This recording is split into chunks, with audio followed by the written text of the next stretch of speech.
બધી જરૂર છે મારું બનાવ જોઈએ છે આજે પોલીસ અમને બહુ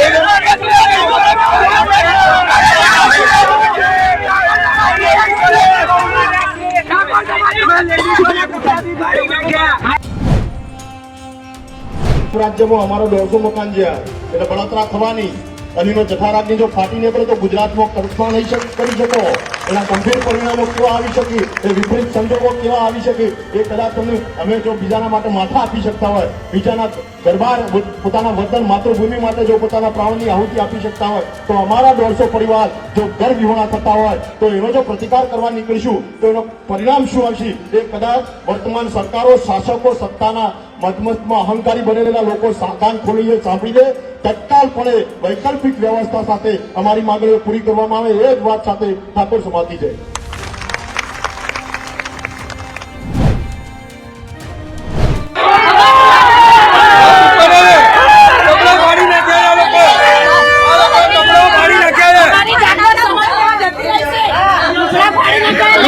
લેડીઝે પોલીસે લુગડા ફાડ્યા છે, છોકરાઓને બી બહુ માર્યા છે. પોલીસ નો આમાં હાથ છે. એમસી ના પૈસા ગાધા છે પોલીસે, એમસી ના પૈસા ગાધા છે પોલીસે, બિલ્ડરોના બધાના પૈસા ગાધા છે પોલીસે. મારા ઠાકોરો જોઈએ, મારા ઠાકોરો અમે કામથી આજે ઠાકોરોની જરૂર છે. ઠાકોરો લઈને માર્યા છે આ લોકો પોલીસે.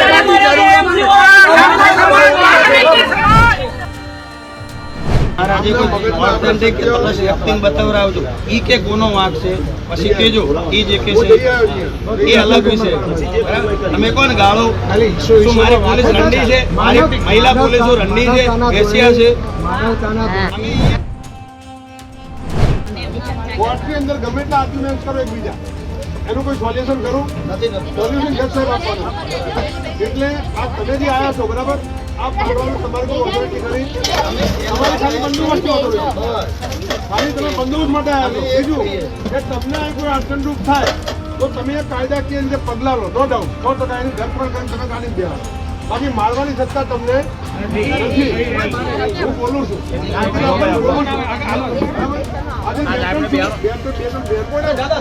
મુખ્યમંત્રી બાપી તાકાત સમજો. ચલો અમે મુખ્યમંત્રીની મુલાકાત કરીએ, મુખ્યમંત્રીની મુલાકાત અમે બધા કરીએ સમજો.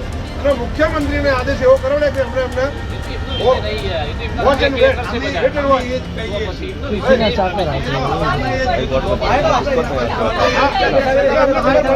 અમને કાયદાની ખબર પડે. બાકી ઉશ્કેરી કરવાથી કોઈ રસ્તો નથી. સીએમ નો ટાઈમ માગી લો, બધા ભેગા થઈએ અને કહીએ કે હમણાં અત્યારે હાલ છે ને અમને કોઈ મારામારી ના થાય બીજું બધું અમે કરીશું. અને પેલા ગાળો બોલે પોલીસ વાળા ખરાબ ગાળો બોલે. ગાળો બાળો બોલવાની સભ્યતા રાખજો. તમે પોલીસ અમારે જે હોય ને અમે જે કોર્ટ રજૂઆત અમે કોઈ દિવસ તમે કહેશો કે અમને 10 દાડાની મુદત આલી મૌખિક કોઈ વાત નહીં કરી. અમે જે કહો છો ને અમે વિડીયો ઉતાર્યા હશે, પોલીસના ઓથેન્ટિક બતાવ્યા હશે.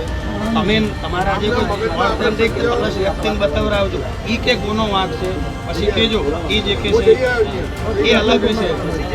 તમે કોણ ગાળો શું મારી પોલીસ રંડી છે, મારી મહિલા પોલીસો રંડી છે, એશિયા છે. અમે ઈ સાંભળ્યું એટલે અમે ઈ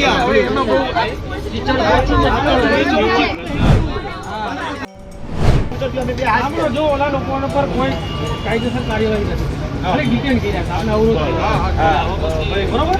તમને અમે જે પોલીસ સ્ટેશન લઈ ગયા છે લોકો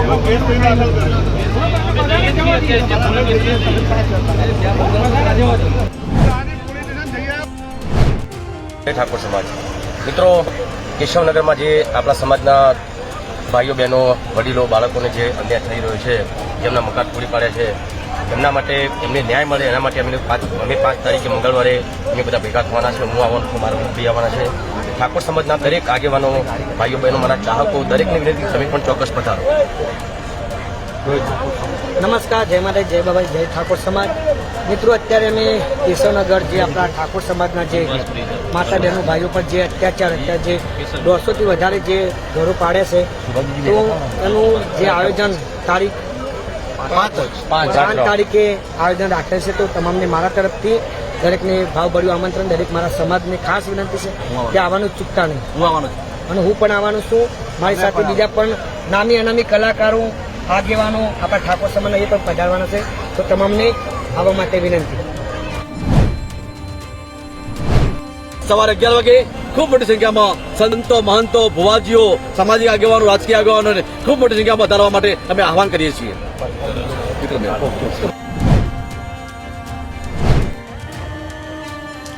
નમસ્કાર, જય માતાજી. હું છું આપનો લખન ઠાકોર. અમદાવાદ કેશવનગરની અંદર જે બનાવ બન્યો છે, આપણા ઠાકોર સમાજની અંદર 150થી 200 ઘર તોડી પાડવામાં આવ્યા છે. તો પહેલાં તો પિન્ટુભાઈ, દિલીપસિંહ અને જિજ્ઞાસાબેનનો દિલથી ખૂબ ખૂબ આભાર. સાથે એમની સાથે જે પણ મિત્રો, યુવાનો, સમાજના વ્યક્તિઓ અને જે પણ લોકો એમની નાની મોટી જે મદદ કરી રહ્યા છે સમાજની, તેમને લાખ લાખ વંદન અને એમનો ખૂબ ખૂબ આભાર. સાથે સાથે મારા સમાજના તમામ યુવાનોને હું વિનંતી કરું છું કે તમારે જ્યારે પણ જ્યાં પણ જરૂર પડે ત્યાં દિલીપસિંહ, પિન્ટુભાઈ અને જિજ્ઞાસાબેનને ખૂબ દિલથી સપોર્ટ કરજો. કારણ કે કદાચ બધા ઘણું બધું વિચારતા હશે કે આમ તેમ, પણ પિન્ટુભાઈ, દિલીપસિંહ અને જિજ્ઞાસાબેન ક્યાંક ને ક્યાંક તો સચ્ચાઈની અને સમાજની લડાઈ લડી રહ્યા છે. એટલે આપ બધા ખૂબ સપોર્ટ કરજો અને જ્યારે પણ જરૂર પડે ત્યારે આપણે બધા સાથે મળી અને ચોક્કસથી હાજર રહીશું. Thank you.